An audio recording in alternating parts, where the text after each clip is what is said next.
One of the few valid insights that the MGTOW community discovered and added to was Briffault's law. Just in case you never heard of Briffault's law and are new to my channel, I will repeat it for you. Briffault's law. The female, not the male, determines all the conditions of the animal family. Where the female can derive no benefit from association with the male, no such association takes place. There are a few corollaries I would add. Past benefit provided by the male does not provide for continued or future association. Any agreement where the male provides a current benefit in return for a promise of future association is null and void as soon as the male has provided the benefit. See Corollary 1. A promise of future benefit has limited influence on current, future association, with the influence inversely proportionate to the length of time until the benefit will be given and directly proportionate to the degree to which the female trusts the male, which is not bloody likely. Women are completely amoral and use men. This should not surprise anyone, and it is a form of woman worship to act shocked about this. The thing is, most men are completely amoral and are users too. They are just users in a different way. Men use social networks and systems. They take as much as they can and give back as little as possible. This is in fact male mating behavior at play, as men want to hoard resources, gain status to get the girl. Tradcon men have this instinct to gain resources, give them to a woman, and then create closed family units, and then give back as little as possible to the community. Women play along with this, as women have an instinct for social dominance, and a closed family where they are in charge appeals to them. Families also tend to exclude male relatives before female ones. These Tradcon men want to frame their hoarding as good and moral, and as family values. It is not family values, it is mate guarding housewife fetish values. The kids are just a byproduct of the resource hoarding and mate guarding behavior. Right-wingers in fact support policies that make it harder for people to have kids. Both the left and right do not give a shit about kids, and value the female imperative having sway over anything else. Soon as men get their benefit from the social network they were a part of, they bail on it. A good example of this is Turd-Flinging Monkey. He had an abusive, chaotic childhood, and needed the military to build his life up. He needed the state to give him a living. Now that he is doing okay and has a niche being the lunatic of the MGTOW community, and it makes him a decent living, TFM is now all for the free market and social Darwinism, and keeping his taxes as low as possible. TFM has provider envy in regards to the state, and believes the state stops him from safely pandering to women. Also he wants other men to die. That is why he is a social Darwinist and talks about the magic of male scarcity. So Turd-Flinging Monkey he took out of the system, but he doesn't feel the need to give anything back. If government intervention is wrong? Why is joining a bloated and useless military the right thing to do? This is barefaced hypocrisy at its finest and pretty typical of many right-wing, and even left-wing males. Also I notice a lot of libertarians are army vets, so Turd-Flinging Monkey's type of hypocrisy is common. Anyway, Thinking-Ape aka Stardusk did a hangout with some red pill married guy. The hangout is largely boring, but Thinking-Ape's guest is a great example of the male user and resource hoarder. He was unusually honest for a person of his type.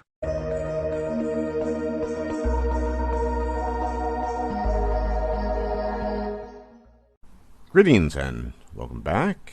I'm pleased today to be joined by Married Red Pill. Now, as his name probably implies, he's a red-pilled guy who happens to be married. And that can be quite the interesting tale, or quite the interesting scenario to be in, depending on where you started off with, or where you started out, actually, on your red pill journey. There are all sorts of, I guess, gradations, categories, you wake up or one day and you're red pilled 20 years into a marriage, 5 years before kids, after kids, before you get married. in the case of married red pill, I'm going to ask him a barrage of questions, but I believe he was aware of this stuff before he got married, at least to some degree. I was, yes. Yes, so actually, I guess the best way of starting is, why don't you tell us about how you got red pilled on women and just how you became aware of these things before you even get into marriage, your wife, I children. would say, right, I would say that I'm a skeptical person by nature. I always have been. I always have been the type of person that had to question things, had to feel things out for myself. And the way for the most part, before the actual nomenclature of being red pill came about, I like to say that I was red pilled the hard way. And most people, my age, your age, older, not necessarily young anyways, but didn't have this type of knowledge that we have nowadays with regards to all of the red pill, human biodiversity, female nature things. I just want to point to a red flag. The term human biodiversity is a euphemism for racist pseudoscience. Thinking-Ape is a member of the alternative right now. He loves having talks with them for some reason. Stardusk is talking to some racist married red-pilled radcon. It's getting worse. It seems like every commercial you see on TV with a man and a woman is, it's. Is it actually worse now? That's interesting. Oh, no, it is worse now. It's crazy. I've been pointing it out to my wife for years, and it's only recently that she's like, you're right. I never really paid attention to it before, but yeah, you're right. And of course, I've been married for quite a while now, going on 13 years, and I point these things out to my wife all the time ever since I've been officially red pilled, but let's be real here. You have been married to your wife, and you are trying to slowly red pill her. She doesn't give a fuck about you as a man. She has no interest in men's issues. Yeah, I've even mentioned a number of times that I'm working slowly. It's a slow process, but I'm working on red pilling my wife as well. And most of the stuff she understands. But yeah, a lot of those experiences that I had when I was younger that led me to pre-red pill knowledge were the types of things that led me to the in-depth, serious vetting that I decided to take when I decided to, move forward with looking for a mate, because I'd always known that I wanted to have children. Call it biological. I don't know what it is. I've never really cared about passing on my genes. I've never looked at it in that way. Maybe it's because I never had any brothers that I always wanted to have sons that I could pass information on to. Maybe it's genetic. I don't know. I've never been able to explain it. It's just one of those male things that natural human things, I guess, that you want to pass on, right? I've always wanted sons. And so I always knew that I wanted to have children. Now, today, we're looking at some prospects in the future towards having children that, were not even considerable options when I was a kid. The artificial womb is on the horizon. You could have a surrogate in another country. None of those were even considered options when I was younger. So I knew that if I wanted to have children, I wanted to have children in a patriarchal marriage. I wanted to live in a patriarchy. I wanted to have a wife who stayed home, who took care of the children and raised them, and another nutcase who is under the delusion that providing for a woman is being in charge. If the man is slaving for the woman who stays at home, he is not a patriarch, he is a slave. The excuse, a wife at home to take care of the kids, is just a pretext to keep the woman mate guarded. Let's be real here. that wanted to live in a patriarchy is the hardest thing, because you have to find a woman who grew up within a patriarchy and respects and loves her father to even consider wanting to live within a patriarchy and raise children. I think you said your wife comes from the same religious denomination as you? She does. Right. She does. We were both raised Mormon, but both of us left the church. And, that makes it even more uncommon.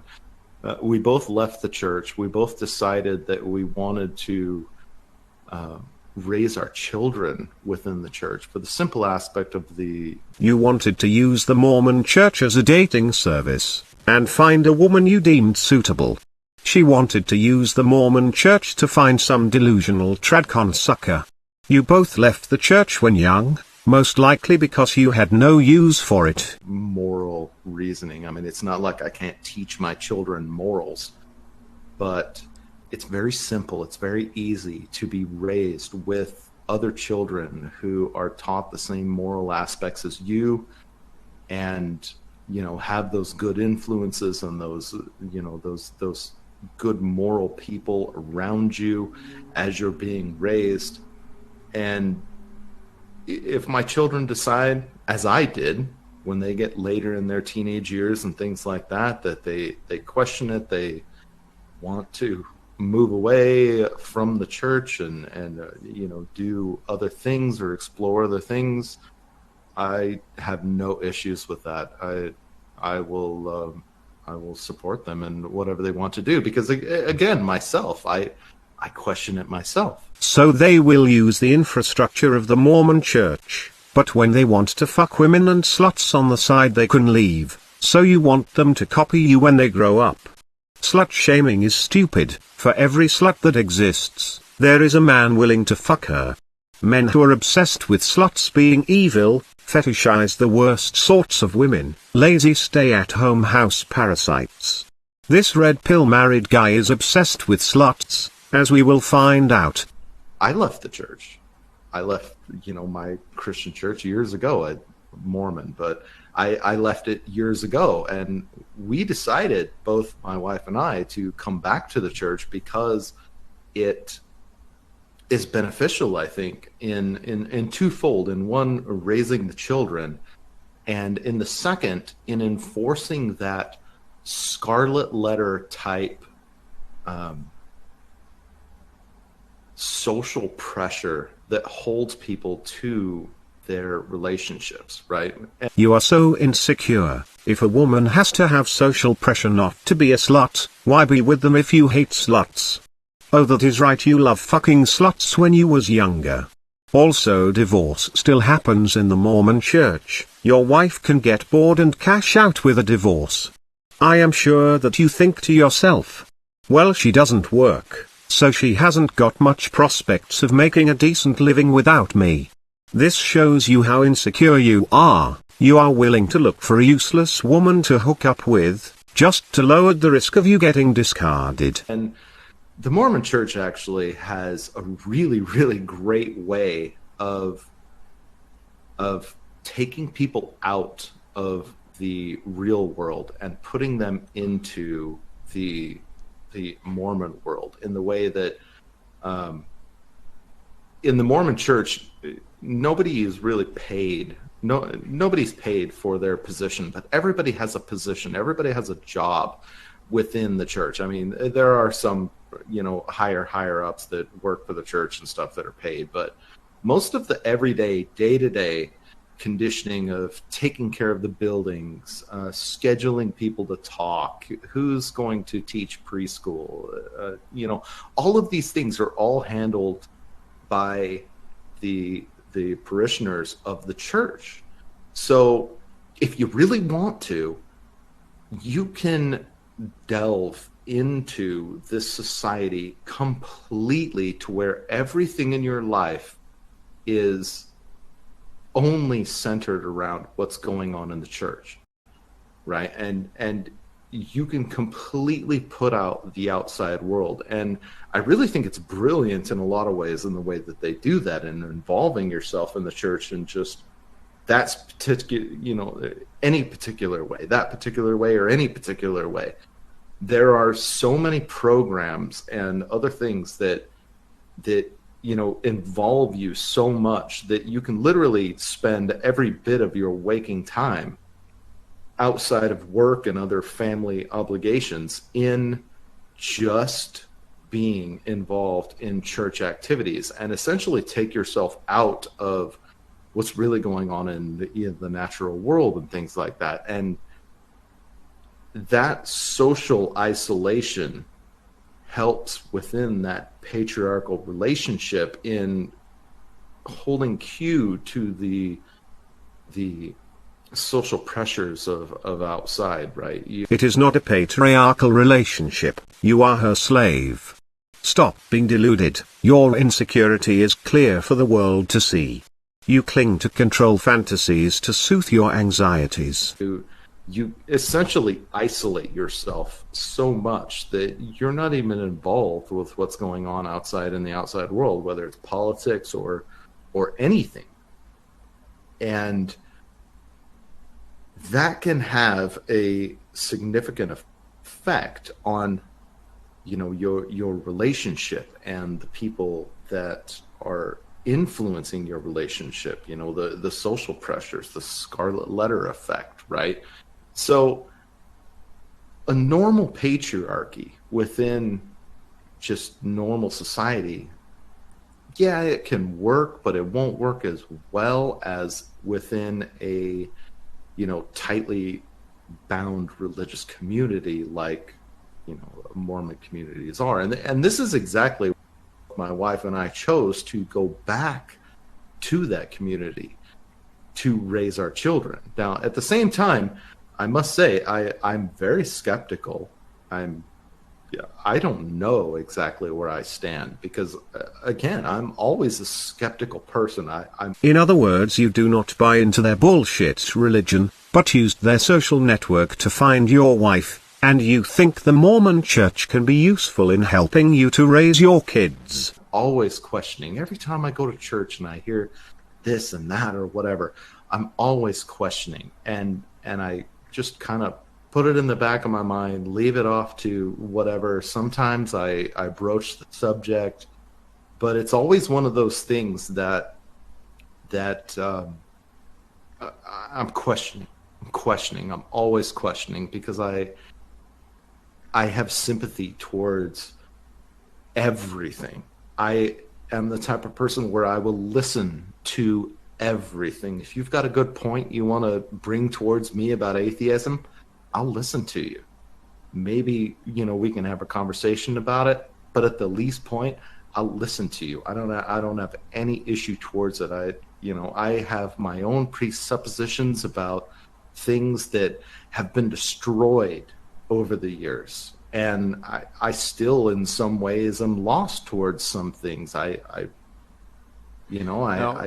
said, I have those presuppositions. You spoke about this in a video recently, right? Why we can't get along because, people have these presuppositions. I always try to put those to the side. I always will entertain conversation about why things are the way that they are.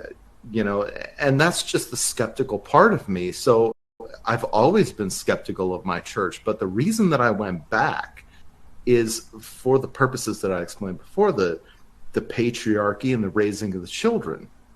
And that's just as simple as it is. I don't know after my children leave the home or whether they leave the church early in their teenage years, whether I'll even go back to the church. Red Pill Married Guy has made it as clear as day. He is using the church for his own ends. He used the church to help him indulge in his housewife mate guarding fetish fantasy. Red Pill Married Guy believes he is the one in charge, and that he is a patriarch boss. Also, he is clear that he will bail on the religious community he used to network when he finds it convenient. There is no principle at play behind this guy's actions except get the girl and mate garter. I'm not 100% sure. There's a good community there, but I'm not 100% tied to it, and who knows what the future will tell. Men only associate with social networks when they think they can get benefit from social networks. This is normally status and resources. When men think they can no longer benefit from being in a group, they will no longer associate with that group. Any past benefit derived from the group will not guarantee a male's loyalty to the group in future if the benefit ends.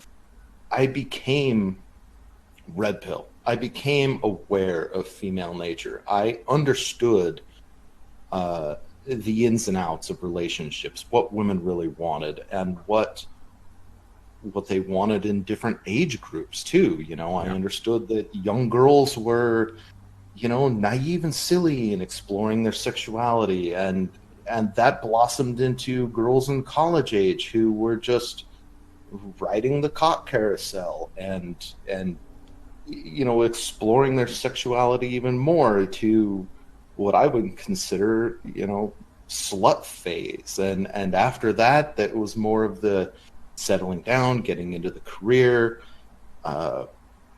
finding men to sport fuck and things like that, until they got to the point where they were coming closer to the age of 30, and then they realized that they've been sport fucking around all their life and have never had any serious prospects or men that they would consider settling down with. Maybe there were a few, but they never really considered it at the time because they were too busy riding the cock carousel and sport fucking everyone. And now the motherly instinct kicks in, and they all want to. Well, motherly is one way of putting it. Right. Motherly instinct kicks in? Talk about fetishizing motherhood. Talk about delusional. Women use kids to secure provision, full stop. That is a cold hard truth tradcon nutters are in complete denial about. At our will, right? So we had to learn as we went. And for me, it was a very steep learning curve, because I grew up very blue pill, tradcon, religious family, and every experience that I had with women from the time I was a young teenager into my early 20s was very, very, very much a learning experience. And being aware and thinking psychologically and, trying to understand what was happening, what was going on, was kind of what red pilled me in. And I found solace in a lot of the similar sayings that people have, like you can't make a hoe a housewife, and these type of things that men have known for years and years and years, but you don't really take to heart, like putting the pussy on a pedestal. Hello Neo, I have wanted to talk to you for a while. You are confused Neo, confused by female nature. Damn straight. Women are not feminine, women are not submissive, women friend zone you. Women cut their hair short and refuse to dye it. What is a man to do living in such crazy unjust times? You came looking for answers, and you hope I have them. How do I get laid? How to get laid? What about the white race, Neo? Women are brainwashed by the leftist media to be sluts. And all you can think about is getting your dick wet? What about family values? What Girls about a don't nice like submissive me. housewife? Hedonism is a dead end, Neo. Do you want to stay stuck in your mother's basement playing video games? You are a soy boy, Neo, brainwashed by the leftist media, and turned into a feminine loser via the soya they put in your food. Look at how limp-wristed you are. Listen to your high-pitched girly voice. You disgusting soy boy, stop being a soy boy. How do I do that? You really want to know? Yes, I do. It is secret hidden knowledge. Just tell me. Ancient wisdom long suppressed by the Jews. Just fucking tell me, you prat. You can't make a hoe into a housewife. Don't marry a slut. How fucking profound. Don't marry a slut. Talk about esoteric hidden secret knowledge. A slut or chaste women, if you marry a stay-at-home housewife you are still getting used either way. What difference does it make? I am not even going to talk about the divorce risks. On the principle of self-respect and reciprocity, men should reject stay-at-home wives. Women are not willing to work and look after dependent men. So men should not enable and empower women, giving them more lifestyle choices off their backs. It's just, Yeah. it's a You know, repetitious and predictable pattern that most women in modernity or modern era go through. I mean, they just realize that they've effectively been wasting their time. I mean, but you know, one of the aspects of that is when I figured this all out, I started in my early 20s finding and dating women that were in their late 20s, just because I knew that they were more down to earth, if you can say. Not really, but knew more what they wanted. And yeah, it's just one of those things that, you know, you kind of learn as you go. I think it was more a factor of me getting tired of the cock carousel bullshit and these, you know, younger women that had no idea what they wanted and were just complete sluts. And I've had conversations with you before about these women and their descriptive nature and the you know, the lack of decency that any of them have in a way. well, to be fair, you know, I've often drawn this analogy. I don't. If they are sluts, what does that make you? Also, these women most likely do know what they want. They want to sleep around, and they most likely want a career, while finding a higher status man. Many women get to do this, so they have the best of both worlds. And, you know, raised my children. So understanding the landscape of the sexual marketplace through my red pilling as a, you know, hard red pilling, you know, understanding female nature and all these other things, I really wanted to make sure and vet very hard any woman that I would even consider coming close to being the mother of my children. And I realized a long time ago as well that if I never found that woman and I never had children, well, then so be it, you know. Yeah. But I had standards. I had very strict standards, and I happened to find those standards. And let's be real here, your older woman wife is most likely one of those so-called sluts you despise. Now she wants to LARP as a traditional wife and get some sucker to provide for her. Some of those standards were because of the religion that I was based in or brought up in that I left. But, you know, I don't really want to get into the religious discussion on it, but I do have to thank the religion that I am a part of, because it holds down those social pressures on my wife, my marital status, and the things like that that continue that patriarchy, right? And that's part of the reason that I'm still there. So I'm very open-minded towards a lot of things, but I still don't. What am I trying to say? I don't disvalue the idea of the religion as a helping point, right? I don't. Yeah. Well, even if you're completely irreligious, and as I am. Let's be real here. If your wife left you and took the kids, would you stick around in the Mormon church? Of course not. You will bail right away. This hangout is over an hour long, and I will play no more of it. You can listen to the entire thing if you want to hear this guy rant on about sluts, and then admit he settled for a slut to marry.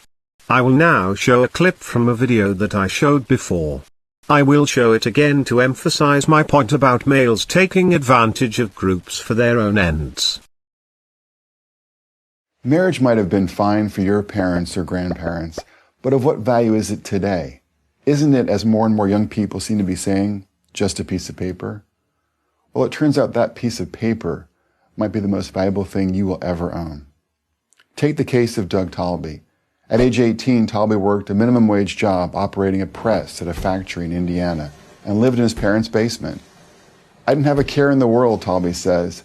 I didn't even have any bills. But after marrying at 19 and having kids, Talby's perspective changed. I had to step up and think about others and start taking care of them. Talby quit his factory job and joined the Army, where he made significantly more money and received housing and health care paid for by the military. He joined the army to get their benefits so he could pander to his woman. Right-wing men have got to stop pretending they join the army for any principled reason. It is hypocritical. They only join to get status and resources, full stop. Whenever he saw a chance at promotion, he pursued it. It meant more money and benefits for himself and his family. Recently, in a bid to further boost his family's income, he left the Army to work as a finance manager at a car dealership. He's now pulling in 6 figures. Yep, he used the military to gain status. Once he becomes high enough status and can get a better job, he will bail on the army. This is typical male behavior.